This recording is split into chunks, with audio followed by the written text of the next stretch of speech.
All right, so today we're going to talk about something pretty intense. We're looking at some of the most harrowing survival stories out there to try and understand the patterns behind tragedies in one of Earth's most dangerous and most fascinating environments, caves. You know, there's this powerful drive in us humans to explore the unknown, right? It's what pushes us to climb the highest mountains and dive to the deepest parts of the ocean.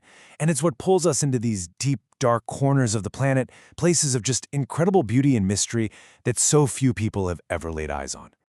But here's the thing about those places. The line between an amazing adventure and an irreversible catastrophe is terrifyingly razor-thin. For John Jones, exploring what he thought was a well-known passage in Nutty Putty Cave, well, it turned into an absolute 28-hour nightmare. He was trapped, upside down, in a tiny crevice that nobody even knew existed.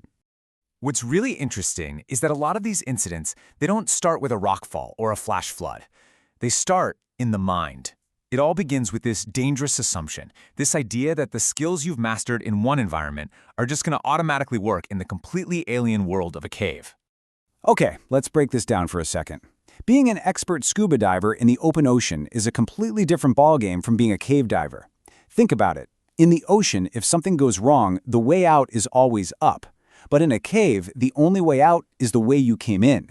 That crucial difference was a fatal mistake for the university students at Jacob's Well and those record-seeking divers at the shaft sinkhole.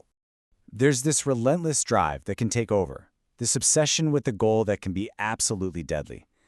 Back in 1973, 4 divers at the shaft sinkhole pushed way past their group's agreed-upon depth. Why? They wanted to set a new record. They completely ignored the early signs of nitrogen narcosis, which is kind of like being drunk underwater, all for the sake of hitting that number. But you know, it's not just about the psychology people bring with them. Let's be clear. Beyond any human error, the cave environment itself has this terrifying arsenal of traps just waiting for the unwary. Dangers that can appear in a split second. I want you to just imagine the entire world vanishing in an instant. That's a silt out. It's not just dark, it's a total, complete loss of which way is up, down, left, or right. This is what helped lead to the deaths at the shaft sinkhole. Their frantic movements just created this blinding cloud. And it was a constant looming threat for rescuers searching for Peter Verhoeven in the Strickfontein cave. And this story, wow, it shows how even a pocket of air can be a trap. 4 friends in Gollum's cave reached what they thought was a safe space to breathe. But they were overcome by what cavers call bad air. The CO2 levels were so high, it made it physically impossible for them to hold their breath long enough to swim just 15 feet back through a submerged tunnel. So, sumps. These are the gateways, right? They lead to deeper, unexplored sections of a cave system. But they're also these unforgiving barriers, these bottlenecks, where any tiny mistake can be fatal. And we saw that play out in the tragic Agent Alwet incident. So, to combat all these dangers, cave divers came up with a set of incredibly rigid, life-saving rules. And these are not suggestions to be debated. Nope, they are laws, written in the memory of every person who didn't follow them. Ignoring them is almost always a fatal choice. Now, let's look at one of the most critical rules. It's the simple genius of the rule of thirds for managing your air supply. It's so simple. You use 1/3 of your air to go in, you use 1/3 to get out, and you keep that final third, no matter what, for emergencies.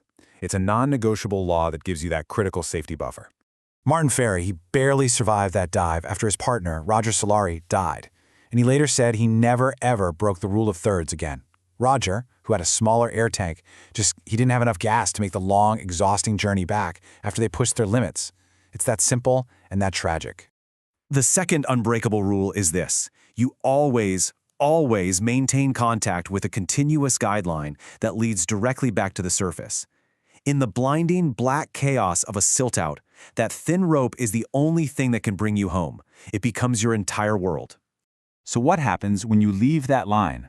Peter Verhoeven, who was exploring the Strickfontein cave, left the main guideline just for a moment to check out a side passage. He got disoriented. And even though he actually survived for weeks in a small air pocket, rescuers could never find him in that vast, silted, unmapped darkness. You know, the common thread running through all these stories is something called the cascade effect.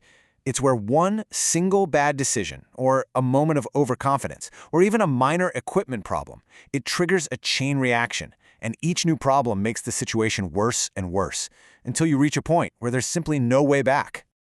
Just look at this timeline for Donald Wellner, who got stuck in a narrow passage in Crooked Swamp Cave. The danger for him was immediate, but the rescue, agonizingly slow.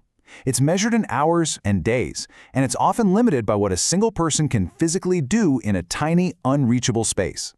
For Donald, the cave, the cold, and time itself were all working against him way faster than rescuers could fight back. And hey, this isn't some new phenomenon. Nearly a century ago, the story of Floyd Collins absolutely captivated the entire nation.